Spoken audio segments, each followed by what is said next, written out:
we've got some absolute screamer problems. Thank you so much, Bruce Randy, for sourcing these problems. Don't we need A mailbag theme? Mailbag theme? And I was thinking we could do my song about Dracula. Oh, yeah. Aye. He's buying a ship. He's fucking your wife. He's gonna curse you with eternal life. Dracula is coming to town. Doop, doop, doop. Welcome to the Mailbag. I thought I was going to go into verse 2. It's 5 verses. There's 5 verses in Dracula's Coming to Town, which I think is more than Santa Claus gets. Yeah? Yeah. Do you think I Saw Mummy kissing Santa Claus? Is it A, Dad, who's dressed up as Santa Claus in his own house? Yes. B, an affair with an older gentleman? Yeah. C, Phil Hartman and Jingle All the Way. Santa. Or cucked by an actual winter Yuletide deity. Rudolph, with your nose so bright, help me cuck someone tonight. Rudolph is fed up. Rudolph's nose provides erotic lighting for Santa's Like in, cuckoldry. what is it, Annie Hall? With the red light bulb that gets put on when he wants to rut around. Woody Allen, you rutter. So we've got some questions that aren't about Santa or Dracula. Okay. Sadly. If you have any Santa Dracula questions, send them in to the email address, which I believe is, I'm not going to make up a mail address. It comes at the start of the episode. Hello, Susie, Christopher, and Frankie. Did they write it like that? Hello. No, I just didn't read it properly. Hello, Susie, Christopher, Frankie. Love the show and listen every day. Although I initially tuned in for the comedy, I found listening a real education in subjects. I knew very little about it. Well, you're not the only one. Extremely alarming. I know you each travel a lot and are well read, so I thought I'd try my chances at Mailbag Roulette to see if you might be up for answering the following. I'm working on a project to paint Britain's most beloved bookshops, and I wondered if you have a favourite bookshop you visited on your travels. All the best from Linlithgow, Marisa. Very much enjoyed the Portobello Books. Portobello Books. Which is down near the beach in Portobello. Mm-hmm. Beautiful bookshop. They do events. I've never been there. I did an event with Rob Delaney in a public school theatre that was hosted by Portobello Books. Was that for your book or his book? It was for his book. A very good book about bereavement. But quick into the event, I realised most people were there because they too had been bereaved. And I had brought my son, and I had to quickly rein in my jaunty tone. Yeah. And but it was a great book. Yeah. Grief. I remember reading his book where I used to have a job in town where it was like a 0 contract thing, and they would give you 2 shifts in one day. So you'd be working for like 5 hours, but with a 3-hour break in the middle, something stupid and illegal like that. And what I would do is I'd just go to Waterstones and I would read whole books, which obviously isn't great from the point of view of the author, that I'm stealing people's content. But I read John Ronson's entire bibliography, and I read some of your stuff. They'd all rather you read it for free. Really? Yeah, absolutely. Okay, that makes me feel better. But I read one of Rob's books. I stole one of Rob's essay collections as a 21-year-old. Oh, wow. Yeah. Sorry, Rob. He won't mind either. No. I read all of James Elroy when my marriage was on the rocks in my 20s in Ottokar's bookshop. Wow. And I was just off in a world of panty prowlers and cat's paws. Cat's paws. Cutouts. People were being worked through cutouts. What's a cutout? A cutout is someone that is between you and the person that you're attempting to manipulate. So say, for example, if you were in the FBI and you wanted to have Martin Luther King shot, you might try and get, what's he called, James Elroy. This is confusing that we're speaking about James Elroy and James Elroy. You might try to get him in possession but you wouldn't want to actually meet him and provide a trail that people could go, what the fuck was he doing meeting a guy from the FBI? Yeah. So the intermediary that you would use would be called a cutout. Right, okay. And what bookshop was that? Ottakar's? Ottakar's What's Bookshop, that? what a magical name. A now defunct chain of bookstores that was kind of ousted by Borders. Oh, and then It was Borders like got proto ousted book. by the internet. And general stupidity. My favourite bookshops in Scotland, I know it's Britain's most beloved. There's a few crackers. Definitely go to Wigtown, I think. Wigtown and Wigtown are different places, but Wigtown's the book town, and there's several really class. Some of them kind of specialise in different stuff. There's like a pulpy one full of sci-fi books and fantasy books that are like original prints for the 60s and 70s, and I'd like to go there. you would really get a kick out of it. You would. And they have one that's an old bank that they've turned into a bookshop. Then there's Leakey's up in Inverness, an absolute cracker. Remember I'd never been there, stumbled upon it with you when we were up down Eden Court, and that was an absolutely beautiful That's a building. belter. Yeah, a screamer. 2 floors, and it's like an old church or something. I got a copy of Michael Moorcock's Gloriana, the Unfulfilled Queen. Yeah.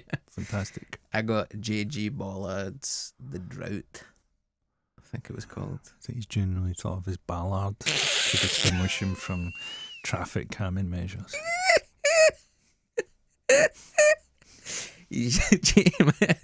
a good kind of character for a sketch, J.G. Ballard. It's just a kind of block that writes quite dystopian sci-fi. And I also from that shop got, was his name Kobo Abbey? Kobo Abbey. I'm reading a Kobo Abbey book just now, if that's his name. I'm going to look it up. I think his name's Kobo Abbey. He's like a Japanese serialist. Kobo. I don't think people who used to our loose ontological standards in this podcast are going to like pronounce that Japanese author wrong. Kobo Abbey. He died in 1993. Maybe it's so when any me. That's when I was born. But Kobo Abbey, he had a book. I'm reading a book just now called The Boxman. It's about this kind of substratum society in Japan who wear cardboard boxes and like have their whole lives inside the box and a little slit to look out and look up at people and stuff. But really, they could get up to no good, these box people. And it kind of, if you see a box man and you're a certain way inclined, it infects you and you have to kill them and become a box man as well. So it's quite challenging stuff. And it's became really sexual halfway through. I was going to say, it sounds like a Japanese porn character. If you don't think there's a scene where he's in his box outside a doctor's office and some woman's been examined by a doctor and he's, furtively masturbating inside a cardboard prison, you don't deserve that microphone. I just remember like years ago there used to always be like elegiac poetic titles on Japanese porn. And always like haunted by forbidden ass or something like that. Yeah. I remember when the tragedy of Cuckold Mountain seemed like almost like a choose your own adventure kind of thing. Turn to page 46 to ignore your wife's pleading Sexual needs. It's like in Goosebumps when it would be a choose your own adventure in like a haunted carnival, and it's like, oh, your head's been chopped off by that crazy roller coaster, but every single "you are dead" is just the most important person in your life being thumped in the fanny by some. So that's how you mountaineer. win. That's how you win. That's what you're aiming for. So you're like, so in Goosebumps, there's one ending that you survive and you escape the haunted carnival, and haunted by Cuckold Mountain, you think there's one ending where you get cucked, and every other one is like your marriage continues happily. Wow. Yeah, you get therapy and it's all fine. Okay, well, we'll need to speak to the publishers because I've got different ideas. It depends what our market is. Is our market cucks? Yes. Well, isn't that what they want? I don't know. Who's buying more books? I don't know what the cooks want anymore. I don't know what these No cooks point asking me. I was googling it there. Is Kobo Abbey? He's cracking. I got Woman in the Dunes by Kobo Abbey, which is about a woman who's stuck. He's check out Kobo Abbey if you're into stuff like that. There's the Watermill in Aberfeldy in the Highlands. That was a fucking Kobo Abbey novel there. Sudden change of tone. The great man. Aberfeldy Watermill is a 3-story former oatmeal mill in the picturesque Highland Perthshire town of Aberfeldy. That's a screamer. It's a bookshop. Yeah. I mean, it used to be a mill. Oh, how much fucking twinkly fucking hipster nonsense do we need? Oh, it's an old mill that used to be it's now a bookshop. Listen. And they grind around grain for the scones. Oh, fuck off. We're living in the crumbling ruins of a post-industrial country, and we have to make use of these spaces. No, man, you going to a fucking hipster fucking bookshop is not the last It's not of us. for hipsters, it's for old people. It's for old people who have a scone. It's, you know what, as well, hipsterism, all this stuff, all cover for the bourgeoisie. Really think so? You know, how often do things get called bourgeois anymore? Oh, it's all gentrification and hipsters and are we joking? Bougie's become a compliment. Bougie's become a compliment, indeed. Yeah. You know what I mean? And in fact, those are the enemy. Do you know what I mean? Those are exactly who we need to destroy. And their vile fucking tastes are infecting everything. What other bookshops would you recommend to Marisa from Linlithgow? I think, well, maybe you're right, but people do say, oh, it's quite bougie in there, and with a wink, you know, as if to go. I remember speaking to a friend of ours who is well off, a well-educated man, and he was going, oh, yeah, it's a shame what's happened to that neighbourhood. It's became quite gentrified. And I was like, I mean, sort of, but at the same time, coffee's lovely, and the wee cakes are nice, you know.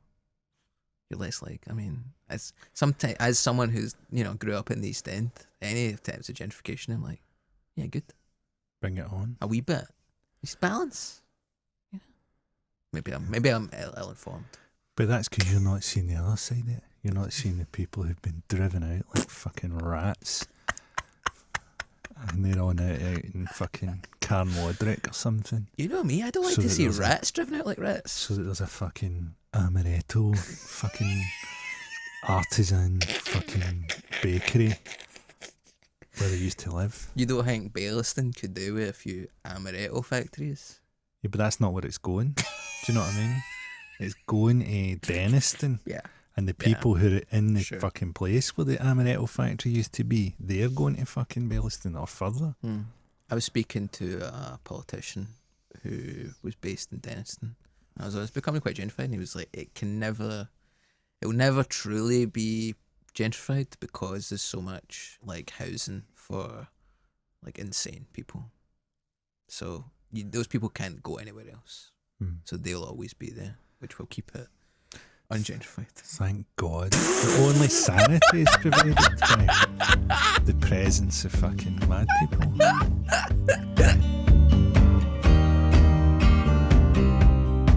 There's a bookshop in Glasgow, right, that has a cafe. I won't say where it is. Okay. Because I still like to patronise this place. No guesses. And one time I went in there and I got a coffee and whatever, as I usually do, and I like to read the books in the corner. And the guy went, I don't think your card went through. And I'm like, I think it did. It said approved. Was that a thing? And he went, no, it didn't. I don't think it did. He was a bit unsure. I was like, well, if it said that, could you not have told me at the time? And I'm like, has he put this through twice? So anyway, I do it again. And then on the way home, I think, I'll check my account. And he has put it through twice. Wow. He just wasn't sure if he put it through. So he charged me sucker £5 twice. But because I called him on it, because I went, why didn't you just do it now? Hates me, this guy. But I was like, how long do you really last in a bookshop cafe job? Do you know what I mean?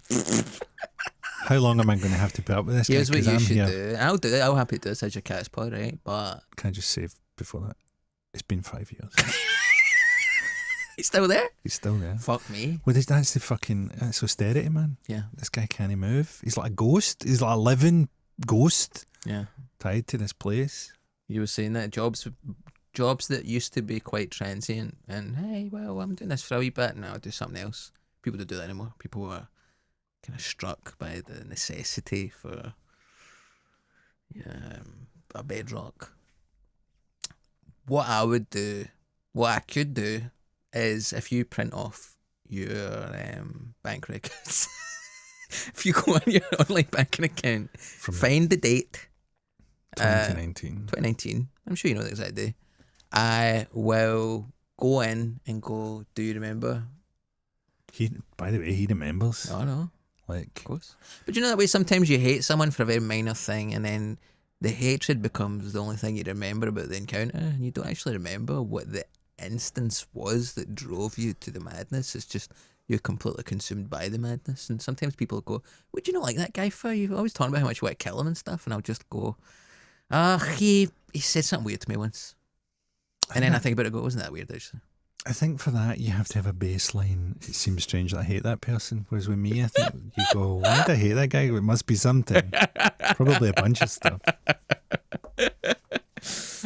Right, what, the bookshop? I like that one on like Leaf Walk, like the top of Leaf Walk, Golden Hair. Is that what it's called? Or is that a different one? It's in Edinburgh, and it's like right next to fucking like after the Playhouse, and it's really nice, really really nice. I was in Black's bookshop in Edinburgh when I was doing the Just Stop Oil. People, what are they called that are doing the Stop Rosebank thing? Right. So they're doing a event that I was hosting, and I was killing time. Turned up early. Went to Black's bookshop.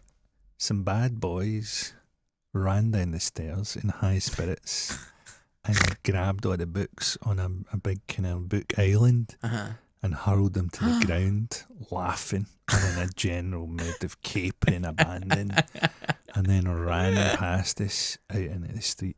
Wow. And me and a very old couple and one of the assistants picked up the books and put them all back and sorted everything out in complete silence. Wow. When none of us at any point went, oh, that was weird or whatever. We just silently mended the thing like we were NPCs in a game and went about our day. How'd you feel about that?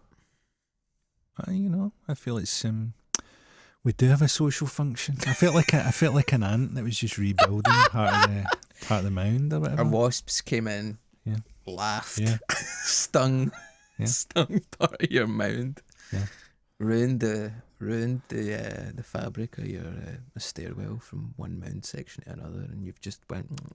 My mandibles were fucking chomping away, man. Your antennae flickering with instinct. That's fucked. Is Black's the one that's in like Nicholson Street, like on Southbridge? Yeah, that's a great shop. Great. Like if you're into like trading cards and things, because downstairs they had the Magic the Gathering. Like they've got so much stuff in there. I'm not into that type of stuff, but I like to have a look. I like to go and look around, like an adventure section. Think about a different life where I played more board games. I think that life's coming.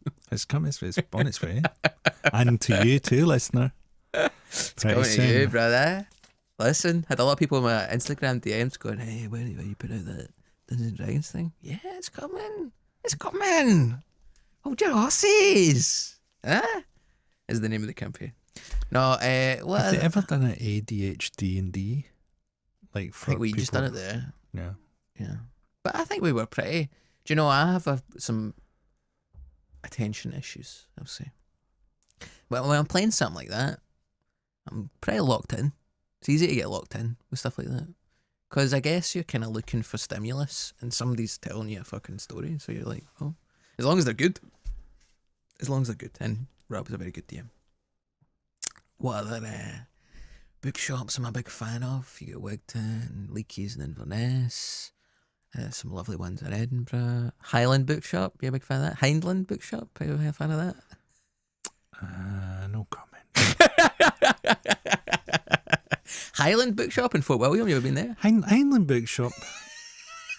Not very friendly towards children, very friendly towards dogs. You know, They like dogs? they like a dog. They do not. I would say it's just a vibe, but I'd say not love a child for people who stock a lot of children's books. For people with several tables worths of children's books, of, you know, The Lonely Anteater or The Bear Who Lost His Hat or whatever. To be fair to them, they're not expecting a child to come in and choose a book. They're expecting an old Hindland granny Yeah. to come in and choose a book. And fair enough. A Fair joyless, wealthy, desiccated, talcum powdered. blue-rinsed Mm. fossil to come in and go, oh, the bear who lost his hat. And that's the target demo.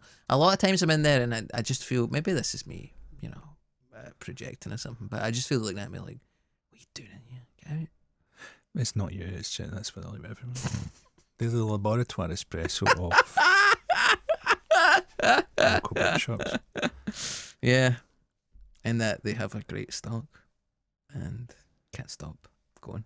I'm not really hanging about Hangland as much because I'm a wee bit further away from it now that I've moved flat. But they've got that new jazz record shop Man, 2 doors down from the. I got out just in time. I should go up more. And there's some other absolute crack. The Highland Bookshop, and this is a really long answer, but it's been quite fun. In Fort William, absolute screamer. I just remember the book I got in the Windmill, the Aberfeldy Windmill. I got Islands of Abandonment by Cal Flynn, which is this book about like when humans ruin an area, like what's it called? The place between Greece and Turkey. You know what I'm talking about? There's like a Cypriot, maybe one of the sides would be really upset by me saying that, but there's like a no man's land essentially between these two countries that hate each other. And if you go there, you get shot. And then there's like rivers in America that are so polluted that they can catch fire. And it's like, what type of animals can live in places like this that have been bombed to fuck, or that are flammable water, or like Chernobyl, or there's a cow island in Scotland that's full of cows.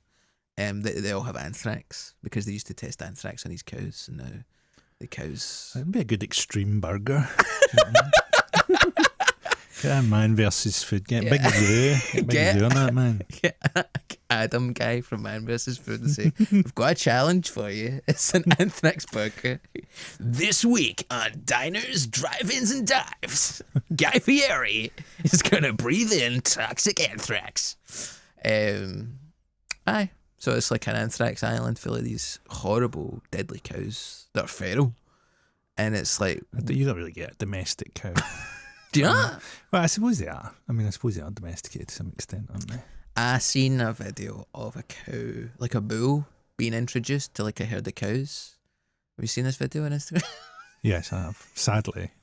And it's like a cow who is like kind of shy, and the farmer's like, "Go on, get him. You know what you want." But he's got like performance anxiety. This cow, he wants to have sex with these cows, but he's like, maybe he's grew up not around a lot of women or something. And it's like, but now I like that video, and I send it to my girlfriend going, this is quite funny, isn't it? But now I'm getting loads of cattle videos because of the way the algorithm works. So every day I go on Instagram and it's just, here's a big bull, or here's a shy bull. You getting into it? Not in a sexual way, but do think cows have a kind of gentle majesty. Cows are great, man. Yeah. Like, I knew a bunch of cows as a child. And, And Donegal? yeah. And, they're a pretty jolly, playful bunch. It's they're trapped in this giant body because we bred them to grow for meat. And really, they're much more kind of playful than that. But that then makes them semi-dangerous. This video I got yesterday was about a 2,200-pound cow. He's like basically the Andre the Giant of cows, and he had a horn infection. They had to take his horns off, and he's got a really saggy neck that's like it's like a sailboat sail. And and he's beautiful. And they said that he's kind of like a gentle uncle to all the animals on the farm who don't really understand how big he is. And I don't think he understands how big he is either. He's nothing to compare it to, I suppose. But it's beautiful. I've been watching something that, like low level TV is looking for something where they can just churn out 1,000 eps. Do you know what I mean? They just want the next wife swap or whatever. Get this guy up, Rocky something, where he's a guy who... Who's Rocky? He's a guy... Balboa? No, he's like a guy who loves dogs. He's got a dog rescue centre or something, right? And he goes and sits in the wee kennel with the dog, with a traumatised dog, and tries to get it to cheer the fuck up. And it's just him for an hour sitting there giving it wee treats. And what you've learned is no matter how traumatised the dog is, like, give it some treats and fucking give it a cuddle and it's fine. And yeah, just make a show of that. Make like 1,000 episodes of that. I think it's just like my mum will be watching TV sometimes and one of those adverts will come on where it's like an Eva Cassidy song. Will you love me? Something like that. And that's not Eva Cassidy. That's not Eva Cassidy's song I've ever heard. As you know, I'm a great fan. You're a big Eva fan. This is like a fiction. This is a hypothetical Eva Cassidy song, but it's like plainful bluesy folk longing, and then a black and white video of a dog with a tear in its eye will come up on the screen, and it'll be like, "Will you give this dog £5 a month?" And my mum just is ruined by this. Milking those old Murder, She Wrote watching bitches, man. You hate humans? How do you feel about beautiful dogs who've been abused? Yeah. So these kind of, my mum, I think people would they should just openly say, get back at your children by giving your money away. Give your money to a dog. Yeah. Your daughter doesn't speak to you since she started being an open turf. Give your money, some of it to J.K. Rowling and some of it to a dog in the street who cannot appreciate. Let's be honest, the dog doesn't even get it. Do you know what I mean? It's like all goes to big dog, all goes into fees and them fucking driving about in their Ferraris down at the pound. Yeah, you're quite right. Yeah. Those fucking dog charities. Take that. We don't really think this.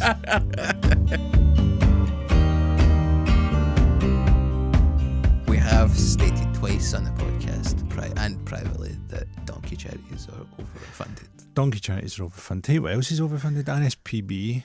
What's that? It's like the Royal Society for Protection of Birds. And there's only so much you can do to protect them. They're up in the sky. They've got absolutely hundreds of millions of pounds. Like, and they're not really doing loads of things. It's like everything in Britain is like stuff that's kind of cash rich that has nothing to invest in. And they're one of those. And loads of really big charities are. You can't reupholster a cloud. Do you know what I mean? Like, the sky's the sky.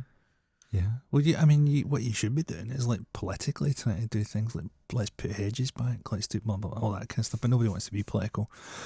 So the Royal Society for the Protection of Hedges would get less money. Which should also be the Royal Society for Revolution. Do you know what I mean? Because if the birds are going to survive, we need to get rid of capitalism. Do you know what I mean? Whereas they're operating on the other side of the ledger. They're like, no, if birds are going to survive, we need to hoard wealth. And you're like, no. What you need is a concrete plan for a theory of change and then a theory of state that the presumably Maoist bird charity will institute. I think another good bookshop would be in Glasgow. Is there any? I'm really... I think even the person that asked this is now like, this is fucking 18 bookshops. Like, also one in Fort William. Like, you're not going to Fort William for a bookshop. No one's going there, like, that isn't getting fucking dragged up there by their heels. And if you're in there, it's not like you've not noticed the fucking bookshop. It'd be the one fucking thing in town that isn't a sports bar.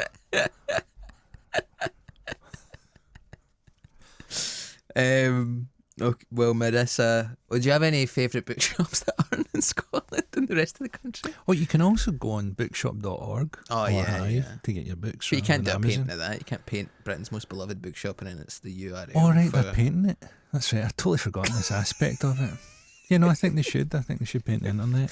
Paint the internet, please. I want an oil painting of the homepage for bookshop.org. Oh, right, they're actually, I've totally misunderstood this. So What do you think they're doing a painting of it? I thought they were going to go refurbing. I thought they were done up and fucking repaint. Marisa's not going town to town in a pair of overalls and a van with a ladder. There are Frankie. pre-lunch episodes and there are post-lunch episodes. Thanks very much, Marissa. It was a great question. I think this island's got some cracking bookshops. That place in Dublin we went to, sorry, continue.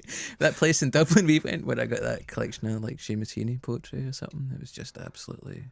The girl behind the counter was like, "Oh, what are you doing tonight?" And I was like, I'm doing a show. And she was like, "Oh, the person who wrote this collection of short stories is doing a reading here, so you might want to come to that." And I was like, "Wow." What's that place called? Because it's beside that restaurant. It's called like the Winding Staircase or something. And like did Oscar Wilde used to eat there or something like that? So, yeah. And it's really great. This I is can more tell you how to advert for get there. Dublin. Yeah. I can tell you how to get there. Like you walk Near St Stephen's Green. You walk through town along the river. Right, so it's on the Liffey. Like so you just. Oh, that's a cracker. Yeah, I've been in there. Yeah, it's a different place. I think. It's just on the right if you're heading away from the docks. So my hotel was in the docks. Orient yourself. It sounded like you were in the docks for a different reason. Along the river. When you're coming back from a successful. No, you really struggle for rough trade in those docks these days, my friend. It's really? all very commercialised. Oh, okay. Yeah. Sorry to assume. My understandings of rough trade areas. It was a mistake in the hotel booking. That's all I can say. Just keep walking along the river until you see this bookshop, and you're right. It's called something like the Winding Staircase or something. The reception. But you could go to the bookshop and then you could go to the restaurant, which is really nice. Yeah, Dublin has some absolute crackers. And I'll tell you, Waterstones, people are, it's very much the McDonald's of bookshoppery. But the one in Tottenham Court Road and the one between Euston and Soho is an absolute banger. Certainly any Waterstones where I wasn't double charged for a cappuccino. Was it the one in... We're saying nothing. It's a beautiful building. Hi. I've been listening to your podcast and it's an interesting but saddish time for me as I have to live away from Glasgow and everyone I love. Basically, I have developed a parasocial relationship, I guess, and really enjoy hearing your voices now. My problem is, in a relationship, how do you get over the fact that for a period of their life they were in love with someone else? I guess this is retroactive jealousy, which is rationally dumb, but is difficult nonetheless. Or on a wider aspect, how do we correct thinking that what we know is wrong but can't help but feel? Ooh. I mean, so a guy. Yeah, that's not a woman. You know? I've never heard a woman go, man, how would I feel about a guy who loved someone else for a while? That's very much a kind of, yeah. Almost so menacing, I don't really want to answer that. Well, it's like everything about it, that saddish time in my life, where you have to live away. Yeah. What's going on there? I don't think we're going to answer that. Ostracised. Look, I would just say, look, none of your business. Do you know what I mean? What people are, people fall in love, people fall out of love, people have relationships, they leave and go into new ones. That's life. And if you can't handle that, you're living in some kind of fairy story reality. As the guy from Future Islands once said, seasons change, but some people never do. Not sure how that's relevant, but I think the point we're making is something the opposite of that. But hats off to him. Yeah, is this the guy from Future Islands who sent this in? It's none of your business. If you can't get over that, are you someone I would want to be in a relationship with? Of course. I just can't get over the fact that you dated someone 3 years ago. Well, I'm sorry, but I did not know you. Perhaps. Yeah. Unfaithfulness is one thing, but yeah. I think you need to leave mysteries alone. Do you know what I mean? Like if you see something, you're like, what's going on there? You just kind of need to go, live with the mystery. I think increasingly people struggle more with the idea that things aren't their business. Mm. Do you know what I mean? Yeah. And there's a certain kind of like ownership you're taking of that person if you think their previous life is your business. Yeah, we don't like this person. No, we don't. This is a great one. Sorry, maybe just delete that. No, don't delete it, Andy. Oh, this person's going to hear it and then they're going to... This isn't the type of person that you want to annoy. They've developed a parasocial relationship with us only to be rejected. And I think that's fine. Your saddish period has become... Sadder. Yeah. Not quite sad. Hi, Andy. This is for Andy, this one. My name is Stuart. I'm Marty Pello's digital director. Marty heard the Edinburgh live show and wanted to send a wee message into the guys. Hi, Susie, Frankie and Christopher. I just wanted to send a wee note to say I love the Edinburgh Live podcast you put out. I had a right good laugh at it. You all played a blinder. Keep doing what you're doing. Love the pod. All the best, Marty. And then a kiss. Is that for real? You guys are doing a great job. Loving everything you put out. Cheers, Stuart. Let's examine that. Is that real? Is it real? How can we ever know? Would Marty have a digital director? Yes. With his current... Do you think those videos Marty Pello's putting out of him in his room, he doesn't make them himself and upload them himself? Somebody will say, do you know what would really fly for you? A little peek into the Pello life. Well, I've noticed, as you know, I keep a strong eye on Marty's. You've got a Google it later. Yeah. And he's been getting ice cream. Yeah. From University Cafe. He got a mac and cheese today. He's been going around doing a food thing. The University Cafe mac and cheese is absolutely brilliant.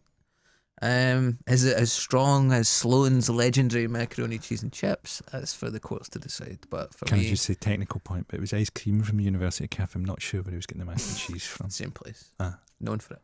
Yeah. When we were doing Dungeons and Dragons, Rab asked me, he went, what's the food like in here? And I went, oh, it's like macaroni and cheese. And he thought I was being quite snide. Like, oh, it's just stuff like macaroni and cheese. But then once we got to the menus and he realised, oh, they're actually famous for the macaroni and cheese here, he realised what I meant was, no, it's macaroni and cheese. I was being respectful. And I feel like he got to know me a wee bit better in that moment. Thank you so much, Marty Pello, for checking out the live shows. Wow. I hope you enjoy some of the recorded studio-based content we do as well. Big love. I definitely think he has a digital director, and I think a lot of people who are, it's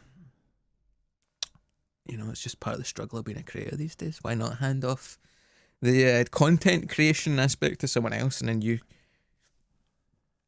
fucking keep track of what matters, keep churning out art. I think it's, as I've said to you before when we've discussed Marty Pello, I think it's a big asset in show business to look like you'd be some laugh at a house party. 100%. Marty Pello would be a hoot. I think one thing that's stopping my career in its tracks would be that everybody who meets me goes, I would not like to go to a house party with this person. He would ruin it. He would criticise the takeaway choice when we got a pizza, and he'd go, oh, there's a better place down the road. And if he hosted one, it'd be like the fucking Addams Family. Fucking mice pouring out his wall. A cousin who's just hair.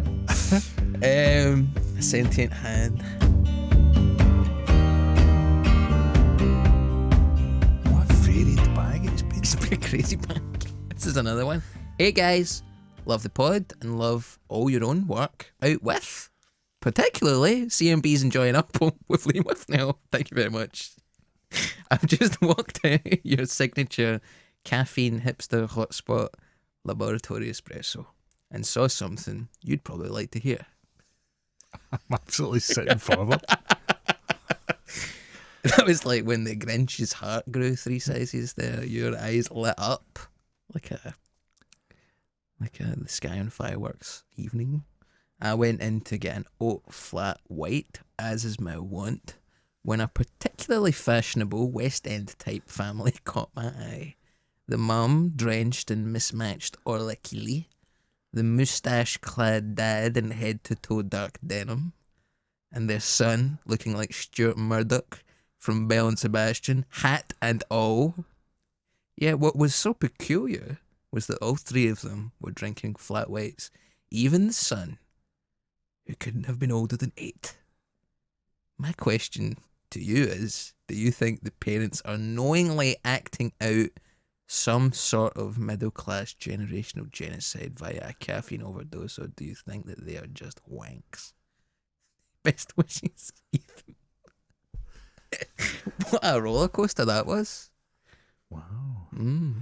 There's certainly, we were just at that coffee shop. Yeah. And they're a thirsty bunch outside there, aren't they? They're really interested in everyone passing by, and they really check you out. Not the staff, the custom. The punters. Yeah. It attracts a thirsty, restless eye. Yeah. You know, maybe it's a spot. Maybe it's like a kind of swingers cafe, and that's why the staff are a bit fucking. Hey, yeah. Maybe the toilet's being used as some kind of, you know. So I think a swingers thing where you're hoping someone attractive's going to walk in. Us coming in is like when a fucking dog runs on the pitch at football. Get that thing the fuck out of here. We've got stuff to do. Yeah. I know it seems like we're having a laugh here, but it's deadly serious.